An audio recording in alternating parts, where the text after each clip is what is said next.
പ്രിയ സുഹൃത്തുക്കളെ, 89 വരെയുള്ള വാക്യങ്ങളിൽ ഈനോക്കിന്റെ പ്രതീകാത്മകമായ മൃഗങ്ങളിലൂടെ ചുരുളഴിഞ്ഞ ദർശനങ്ങൾ മൂന്നാം തലമുറക്കാരനായ നോഹയുടെ കാലത്ത് വെള്ളപ്പൊക്കത്തിൽ കൂടി ഭൂമിയുടെ താൽക്കാലിക നാശവും പുനരുദ്ധാനവും എങ്ങനെ നടന്നു എന്ന് നാം കഴിഞ്ഞ വീഡിയോയിൽ കണ്ടു. അടുത്ത വാക്യത്തിൽ ഈ വീഡിയോയിൽ കൂടി പുതുക്കലിന്റെ സംഭവങ്ങളാണ്. ദർശനങ്ങൾ തുടരുമ്പോൾ ഭൂമിയുടെ നാശത്തിനും പുനഃസ്ഥാപനത്തിനും ശേഷമുള്ള പുതുക്കലിന് വഴിയൊരുങ്ങുന്നത് നമുക്കിതിൽ കാണാം. നഷ്ടത്തിൽ നിന്ന് പുതുക്കലിലേക്കും നിരാശയിൽ നിന്ന് വാഗ്ദാനത്തിലേക്കുമുള്ള പാത നമുക്കതൊന്ന് കേൾക്കാം. 89:10 ഞാൻ കടുവകൾ, ചെന്നായ്ക്കൾ, നായ്ക്കൾ, കഴുതപ്പുലികൾ, കാട്ടുപന്നികൾ, കുറുക്കന്മാർ, ബാഡ്ജറുകൾ, പന്നികൾ, ഫാൽക്കണുകൾ എന്നീ മൃഗങ്ങളെ കണ്ടു. വീണ്ടും ഞാൻ എൻ്റെ കണ്ണുകൾ ഉയർത്തിയപ്പോൾ കഴുകന്മാർ, കൈറ്റുകൾ, ഗരുഡന്മാർ, കാക്കകൾ എന്നീ പക്ഷികളെയും കണ്ടു. നമുക്കിനി പിൽക്കാല ജൂത പണ്ഡിതന്മാർ ഇവയെ പ്രതീകാത്മികമായി എന്തിനോടാണ് ചിത്രീകരിച്ചിരിക്കുന്നത് എന്ന് നോക്കാം. അബ്രഹാമിന്റെ വിളി വരുന്നതിന് മുമ്പ് ഹാമിൽ നിന്നും യാഫത്തിൽ നിന്നും ഉത്ഭവിച്ച വിഗ്രഹാരാധക രാഷ്ട്രങ്ങളാണെന്നാണ് അവരുടെ വ്യാഖ്യാനം. ഓരോ മൃഗവും ഓരോ ജനതയുടെ സ്വഭാവം ഉൾക്കൊള്ളുന്നു. ബാബിലോണിന്റെ ക്രൂരത കടുവ, ഈജിപ്തിന്റെ അഴിമതി കഴുതപ്പുലി, ഫെലിസ്ത ശത്രുത നായ്ക്കൾ, റോമിന്റെ ആധിപത്യം പന്നി, ഗ്രീസിന്റെ സാമ്രാജ്യത്വ ആക്രമണം ഫാൽക്കൺ എന്നിങ്ങനെയാണവ. പക്ഷികൾ ആക്രമിക്കുവാൻ തയ്യാറായി ദൈവം തെരഞ്ഞെടുത്ത ആളുകൾക്ക് ചുറ്റും പ്രദക്ഷിണം വയ്ക്കുന്ന ശക്തരായ രാഷ്ട്രങ്ങളെയോ വേട്ടക്കാരെ പോലെ പ്രവർത്തിക്കുന്ന സാമ്രാജ്യങ്ങളെയോ പ്രതിനിധീകരിക്കുന്നു. കഴുകന്മാർ അസീറിയ, നാശവും കീഴടക്കലും. കൈറ്റ്സ് അവസരവാദ രാജ്യങ്ങൾ, മറ്റുള്ളവർ ദുർബലരാകുമ്പോൾ ആക്രമിക്കുന്നു. കഴുകന്മാർ റോം, സാമ്രാജ്യത്വ ആധിപത്യവും മഹത്വവും. കാക്കകൾ ഈജിപ്റ്റ് അല്ലെങ്കിൽ വടക്കൻ ഗോത്രങ്ങൾ, അഴിമതിയും അശുദ്ധിയും. ഫാൽക്കണുകൾ ഗ്രീസ്, വേഗത്തിലുള്ള പ്രചാരണങ്ങളും സാംസ്കാരിക ആധിപത്യവും. ദൈവം രാഷ്ട്രങ്ങളുടെ ഇടയിൽ നിന്നും ഒരാട്ടിൻകൂട്ടത്തെ, അതായത് ഇസ്രായേൽ ജനതയെ തിരഞ്ഞെടുക്കുവാനായി അബ്രഹാമിന്റെ തിരഞ്ഞെടുപ്പിന് വേദി ഒരുക്കുന്ന ഒരു ദർശനമാണിത്. 89:11 പക്ഷേ അവർക്കിടയിൽ ഒരു വെളുത്ത കാള ജനിച്ചു. ആ വെളുത്ത കാളയെ അവർ ഓരോരുത്തരായി കടിക്കുവാൻ തുടങ്ങി. ഇവിടുത്തെ വെള്ളക്കാള ആരാണ്? പിൽക്കാല ജൂത പണ്ഡിതന്മാരുടെ വ്യാഖ്യാനം അത് ഉടമ്പടി പരമ്പരയിലെ ദൈവം തിരഞ്ഞെടുത്ത ആദ്യ വ്യക്തി അബ്രഹാമാണെന്നാണ്. അതിനെ പിൽക്കാല ആദ്യ ക്രിസ്തീയ വായനക്കാരും അംഗീകരിക്കുന്നു. ആ വെളുത്ത കാളയെ അവർ ഓരോരുത്തരായി കടിക്കുവാൻ തുടങ്ങി. ഇത് അതിനോടുള്ള ചുറ്റുമുള്ള രാജ്യങ്ങളുടെ എതിർപ്പിനെ സൂചിപ്പിക്കുന്നു. 89:13 ഞാൻ വീണ്ടും നോക്കിയപ്പോൾ കണ്ടത് ഒരു കാട്ടുപന്നിയുടെയും ഒരു വെള്ളക്കാളയുടെയും ജനനമാണ്. ഇതിന് ശേഷമുള്ള വാചകം അപൂർണമാണ്. അത് വെള്ളക്കാളയുടെ പരമ്പരയെക്കുറിച്ചാണ് എന്ന് ഇതിന്റെ തുടർച്ചയായ അടുത്ത വാക്യത്തിൽ നിന്ന് ഊഹിക്കാം. ഇവിടെ കാട്ടുപന്നിയെ അബ്രഹാമിന് ദാസിയിൽ ജനിച്ച ഇസ്മായേലായും വെള്ളക്കാള അബ്രഹാമിന് തന്റെ ഭാര്യ സാറയിൽ ജനിച്ച പുത്രൻ ഐസക്കായും കരുതപ്പെടുന്നു. കാട്ടുപന്നി അത് ഏദോമിന്റെ പൂർവികനായി തീർന്ന ഇസഹാക്കിന്റെ മകൻ യേശാവായും വ്യാഖ്യാനിക്കപ്പെടുന്നു. 89:13.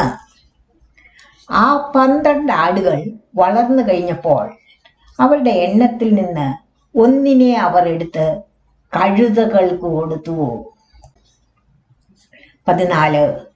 ആ ഒന്നിന്റെ കൂടെ ലോർഡ് ആ 11 ആടുകളെയും കൊണ്ടുവന്നു. അവ പെരുകി ആടുകളുടെ വലിയ കൂട്ടങ്ങളായി തീർന്നു. ആ ചുറ്റുവളപ്പിലെ എല്ലാ കാളകളും ആ ആടും ചെന്നായ്ക്കൾക്കിടയിൽ വളർന്നു. ഇതിൽ പറയുന്ന 12 ആടുകൾ അത് യാക്കോബിന്റെ 12 മക്കളാണ്. പക്വത പ്രാപിക്കുന്ന 12 ഗോത്രപിതാക്കന്മാർ.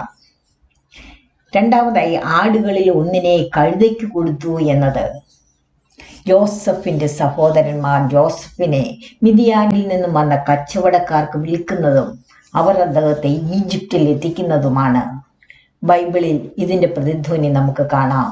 ഉൽപ്പത്തി 37:28. മൂന്നാമതായി ലോർഡ് ചെന്നായ്ക്കൾക്കിടയിൽ കൊണ്ടുവന്ന 11 ആടുകൾ. ജോസഫിന്റെ 11 സഹോദരന്മാർ ഈജിപ്തിൽ ജോസഫിനൊപ്പം ചേരുന്നു. ഇതിലെ ചെന്നായ്ക്കൾ ഈജിപ്തിനെ പ്രതീകപ്പെടുത്തുന്നു. ശത്രുതയും അപകടകരവുമായ സ്ഥലമാണെങ്കിലും ഇസ്രായേൽ പെരുകുന്ന സ്ഥലം. അങ്ങനെ ഈജിപ്തിൽ ഉടമ്പടി കുടുംബം രൂപീകരിക്കുന്നു. ഇതിന്റെ ബൈബിൾ പ്രതിധ്വനികൾ ഉൽപ്പത്തി 37:36 നമുക്ക് കാണാം. നാലാമതായി അവ പെരുകി അനേകം ആട്ടിൻ കൂട്ടങ്ങളായി എന്നത് ഈജിപ്തിൽ ഇസ്രായേലിന്റെ വളർച്ചയെ കാണിക്കുന്നു. പ്രതികൂല സാഹചര്യങ്ങൾക്കിടയിലും ആട്ടിൻകൂട്ടം ഒരു വലിയ ജനതയായി വികസിക്കുന്നു. അഞ്ചാമതായി ആട്ടിൻകൂട്ടത്തിലെ കാളകളും ചെന്നായ്ക്കളുടെ ഇടയിൽ വളർന്ന ആടുകളും. ഇത് ഈജിപ്തിൽ ഗോത്രപിതാക്കന്മാരും ജോസഫും തഴച്ചു വളരുന്നതിനെയാണ് കാണിക്കുന്നത്. ശത്രുക്കളുള്ള ഒരു ദേശത്തു പോലും ഗോത്രപിതാക്കന്മാരുടെ വംശവും ജോസഫും ശക്തരാകുന്നു. പുറപ്പാടിന്റെ കഥയ്ക്കായി തയ്യാറെടുക്കുന്നു.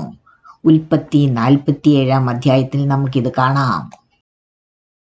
89:15. ചെന്നായ്ക്കൾ അവരെ പീഡിപ്പിച്ച് ഭയപ്പെടുത്തുവാൻ തുടങ്ങി. അവ ആടുകളുടെ കുഞ്ഞുങ്ങളെ കൊണ്ടുപോയി ധാരാളം വെള്ളമുള്ള ഒരു നദിയിലേക്ക് എറിഞ്ഞു. അപ്പോൾ ആ ആടുകൾ കുഞ്ഞുങ്ങളെ ചൊല്ലി നിലവിളിക്കുവാനും ലോർഡിനോട് പരാതിപ്പെടുവാനും തുടങ്ങി. ഇവിടെ ചെന്നായ്ക്കൾ അത് ഫറവോനും ഫറവോന്റെ ആൾക്കാർക്കും പ്രതീകമായി നിലകൊള്ളുന്നു. ആടുകളാകട്ടെ ഈജിപ്തിലുണ്ടായിരുന്ന നോഹ അബ്രഹാമിന്റെ സന്തതി പരമ്പരയായ ഈജിപ്തിൽ അപ്പോൾ ദാസ്യവേല ചെയ്യുന്ന യാക്കോബിന്റെ സന്തതികളുടെ പരമ്പരയാണ്. പുതുതായി ജൂതർക്ക് ജനിക്കുന്ന കുഞ്ഞുങ്ങളെ നദിയിൽ എറിഞ്ഞ് കൊല്ലുവാനുള്ള ഫറവോന്റെ പുതിയ നിയമം അനുസരിച്ചുള്ള നിയമം നടപ്പാക്കലാണ് പ്രതീകാത്മകമായി ഇതിൽ വിവരിച്ചിരിക്കുന്നത്. ഇതിലെ ആഴമുള്ള നദി അത് നൈൽ നദിയാണ്. 89:16. എന്നാൽ ചെന്നായ്ക്കളുടെ കയ്യിൽ നിന്ന് രക്ഷപ്പെട്ട ഒരാട് കാട്ടുകഴുതകളുടെ അടുക്കിലേക്ക് ഓടിപ്പോയി. ആടുകൾ ഞരങ്ങുകയും നിലവിളിക്കുകയും സർവശക്തിയും ഉപയോഗിച്ച് ലോർഡിനോട് അപേക്ഷിക്കുകയും ചെയ്യുന്നത് ഞാൻ കണ്ടു. അവരുടെ വിളി കേട്ട് വളരെ ഉയരത്തിലെ ഒരു മുറിയിൽ നിന്നും അവരുടെ നാഥൻ ഇറങ്ങി അവരുടെ അടുക്കൽ വന്ന് അവരെ നോക്കി. ഇത് പുറപ്പാട് 2:15 കൂട്ടി വായിച്ചാൽ ഇതിലെ കാട്ടുകഴുതുകളുടെ അടുക്കിലേക്ക് ഓടിപ്പോയ ആട് അത് ഫറവോന്റെ പീഡനത്തിൽ നിന്ന് രക്ഷിക്കപ്പെട്ട ശേഷം മിദ്യാനിലേക്ക് പലായനം ചെയ്ത മോശയുടെ പ്രതീകമായി വ്യാഖ്യാനിക്കപ്പെടുന്നു. ഞരങ്ങലും നിലവിളിയും യാചനയും ഇത് മോശയുടെ ആന്തരിക അസ്വസ്ഥതകളെയും അടിമത്തത്തിലായ ഇസ്രായേലിന്റെ നിലവിളികളെയും പ്രവാസകാലത്ത് ദൈവവുമായുള്ള മോശയുടെ പ്രാർത്ഥനാപൂർവമായ കൂട്ടായ്മയെയും പ്രതിധ്വനിപ്പിക്കുന്നു. ആടുകളുടെ കർത്താവ് ഒരു ഉയർന്ന മുറിയിൽ നിന്നും ഇറങ്ങി വന്നു. ഉയർന്ന മുറി അത് സ്വർഗത്തെയോ ദിവ്യവാസസ്ഥലത്തെയോ ഉണർത്തുന്നു. ദൈവം തൻ്റെ ജനത്തിൻ്റെ നിലവിളികൾക്ക് ഉത്തരം നൽകുന്നു.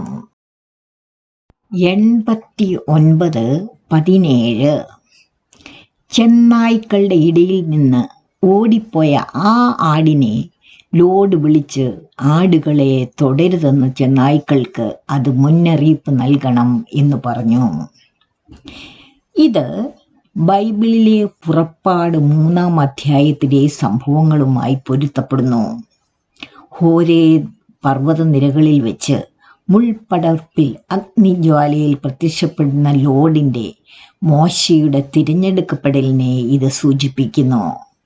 പ്രതീകാത്മകമായി ചെന്നായ്ക്കൾക്ക് ഇടയിൽ നിന്ന് ഓടിപ്പോയ ആ ആട് മോശയാണ്. 89:18 ലോഡിൻ്റെ വാക്കനുസരിച്ച് ആ ആട് ചെന്നായ്ക്കളുടെ അടുക്കലേക്ക് പോകുമ്പോൾ അത് മറ്റൊരാടിനെ കണ്ടുമുട്ടി. അവർ രണ്ടുപേരും ഒരുമിച്ച് ആ ചെന്നായ്ക്കളുടെ കൂട്ടത്തിൽ പ്രവേശിച്ച് അവർക്ക് മുന്നറിയിപ്പ് നൽകി, ഇനിമേൽ ആ ആടുകളെ തുടരുത്. ഇതിലെ രണ്ടാളുകൾ മോശയെയും അഹരോനെയും പ്രതിനിധീകരിക്കുന്നതായി നമുക്ക് ബൈബിളിൽ കാണാം. 89:19 അതിനുശേഷം ചെന്നായ്ക്കൾ ആടുകളുടെ നേരെ കൂടുതൽ പരുഷമായി പെരുമാറുന്നതും ആടുകൾ അവരുടെ സർവശക്തിയോടും കൂടി നിലവിളിക്കുന്നതും ഞാൻ കണ്ടു. ഇവിടെ ചെന്നായ്ക്കൾ ഈജിപ്തിനെയും ആടുകൾ അവിടെ അപ്പോൾ ദാസ്യവൃത്തി ചെയ്യുന്ന യാക്കോബിൻ്റെ പരമ്പരകളെയും പ്രതിനിധീകരിക്കുന്നു. 89:20 അപ്പോൾ ലോർഡ് ആ ആടുകളുടെ അടുക്കൽ വന്ന് ആ ചെന്നായ്ക്കളെ അടിക്കുവാൻ തുടങ്ങി. ചെന്നായ്ക്കൾ തേങ്ങിക്കരയുവാനും. എന്നാൽ ആടുകൾ നിശബ്ദരായി. അന്നു മുതൽ പിന്നീട് അവർ കരഞ്ഞില്ല. ഇവിടെ ലോർഡ് തന്നെ പീഡകരെ നേരിടുകയാണ്. ആടുകളുടെ നിശബ്ദത വിടുതലിൽ ലോർഡിലുള്ള അവരുടെ വിശ്വാസത്തെയും വിസ്മയത്തെയും പ്രതിഫലിപ്പിക്കുന്നു. ചെന്നായ്ക്കളുടെ ഞരക്കം അത് പുറപ്പാട് 12:30 ഈജിപ്തിലെ ബാധകൾക്ക് സമാനമാണ്. അവിടെ ഫറവോനും അവൻ്റെ ജനവും ദിവ്യ പ്രഹരങ്ങളിൽ ഞരങ്ങുന്നത് നമുക്ക് കാണാം. 89:21 ആടുകൾ ചെന്നായ്ക്കളുടെ കയ്യിൽ നിന്ന് രക്ഷപ്പെടുന്നത് വരെ ഞാൻ അവയെ നോക്കി. കണ്ണുകൾ മൂടപ്പെട്ട ചെന്നായ്ക്കൾ. എന്നിട്ടും അവർ അവരുടെ എല്ലാ ശക്തികളോടും കൂടി ആ ആടുകളെ പിന്തുടരുവാൻ പുറപ്പെട്ടിറങ്ങി. ഇവിടെ ചെന്നായ്ക്കളുടെ അന്ധത അവരുടെ ആത്മീകമായ കുറവിനെ സൂചിപ്പിക്കുന്നു. അവർക്ക് ദൈവത്തിൻ്റെ പദ്ധതി ഗ്രഹിക്കുവാൻ കഴിയുന്നില്ല. 89:22 ആടുകളുടെ നാഥൻ അവരെ നയിച്ചുകൊണ്ട് അവരോടൊപ്പം പോയി. അവൻ്റെ ആടുകൾ എല്ലാം അവനെ അനുഗമിച്ചു. അവൻ്റെ മുഖം തേജസ്സുള്ളതും രൂപം ഭയങ്കരവും ഗംഭീരവുമായിരുന്നു. ഇവിടെ ലോർഡിൻ്റെ ഭയാനകമായ മഹത്വം ശത്രുക്കളിൽ ഭയം ജനിപ്പിക്കുകയും ഭക്തിയെ പ്രചോദിപ്പിക്കുകയും ചെയ്യുന്നു. 89:23 പക്ഷേ ചെന്നായ്ക്കൾ ആ ആടുകളെ ഒരു നീരൊഴുക്കിനരികെ കണ്ടുമുട്ടുന്നതുവരെ അവയെ പിന്തുടർന്നു. പ്രിയ സുഹൃത്തുക്കളെ, നന്ദി. ഈ പുണ്യ ദർശനത്തിലൂടെ എന്നോടൊപ്പം നടന്നതിനും അത് കണ്ടതിനും നന്ദി. നിങ്ങളുടെ സമയവും ശ്രദ്ധയും തുറന്ന മനസ്സും വാക്കുകൾക്ക് പറയാൻ കഴിയുന്നതിലും അപ്പുറമാണ്.